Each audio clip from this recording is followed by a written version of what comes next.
53 का क्वेश्चन है सर्कल्स का। इसमें हमारे पास दो सर्कल दिए हुए हैं, ये सर्कल है C1, ये सर्कल है C2, इसमें सेंटर है इसकी 0 0, रेडियस है इसकी 1 और इसकी रेडियस हमारे पास r दी गई है। दो टेंजेंट्स हमारे पास PQ और ST। हाँ, और हम इसमें कैलकुलेट करना है r स्क्वायर की वैल्यू। इसमें और फर्दर चीजें लिखी हुई है। इसमें लिखा हुआ है कि PQ का जो मिड पॉइंट है और ST का जो मिड पॉइंट है, मतलब ये वाली साइड बराबर है और ये बराबर है, तो इनको ज्वाइन करके एक लाइन बनाई गई है, सीधी स्ट्रेट लाइन। ये x एक्सिस को ज्वाइन करती है एक पॉइंट पे, जो पॉइंट है B, और हमारे पास ये पॉइंट है A और AB की डिस्टेंस हमारे पास दी है √5, ये गिवन है हमारे पास। हमें इसमें r स्क्वायर की वैल्यू कैलकुलेट करनी है। सबसे पहले हमें रेडिकल एक्सिस का कांसेप्ट पता होना चाहिए। रेडिकल एक्सिस, रेडिकल एक्सिस वो एक्सिस होती है दो सर्कल्स के बीच में, वो स्ट्रेट लाइन होती है जिससे आप किसी भी पॉइंट से दो टेंजेंट्स ड्रॉ करेंगे दोनों सर्कल में और उन दोनों टेंजेंट्स की लेंथ इक्वल होगी।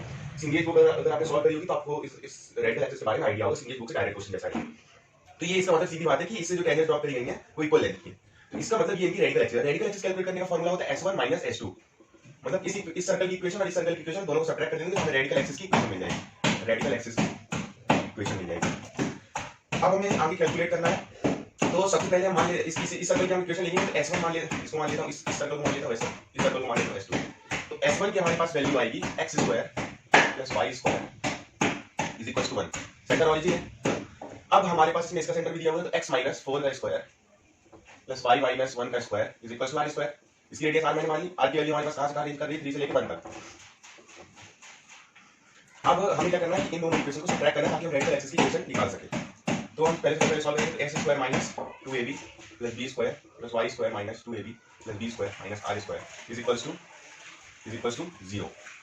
और दूसरी इक्वेशन है x² + y² - 1 = 0। अब हम इन दोनों को सब्ट्रैक्ट करेंगे तो हमें इस लाइन की इक्वेशन मिल जाएगी। तो सब्ट्रैक्ट करेंगे तो सबसे पहले तो ये +1 हो जाएगा और बाकी सारी ये दोनों वैल्यूज कैंसिल हो जाएंगी। तो आ जाएगा हमारे पास -8x - 2y +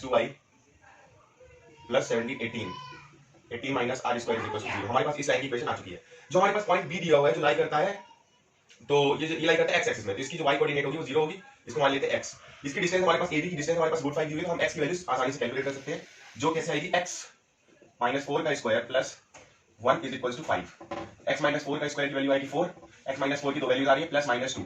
तो x की हमारे पास कितनी वैल्यूज आएगी, एक वैल्यू आएगी 6 और एक वैल्यू आएगी 2। x की हमारे पास दो वैल्यूज है, दोनों वैल्यूज में बदल देंगे। मतलब ये जो लाइन है, जो रेडिकल एक्सिस है, ये सेटिस्फाई करेगी। हमें बात पता है कि इसी लाइन में लाई कर रहा है। ये जो पॉइंट है 6 0 या 2 0, ये कौन सी लाइन में लाई कर रहा है, इस लाइन में लाई कर रहा है। तो हम सेटिस्फाई करवाएंगे दोनों को एक एक करके। तो पहले हम 6 रखते हैं, 48 - 0 + 18 - r² = 0। r² की वैल्यू हमारे पास कितनी है, -30। इनवैलिड है, नेगेटिव में नहीं आ सकती, स्क्वायर ही।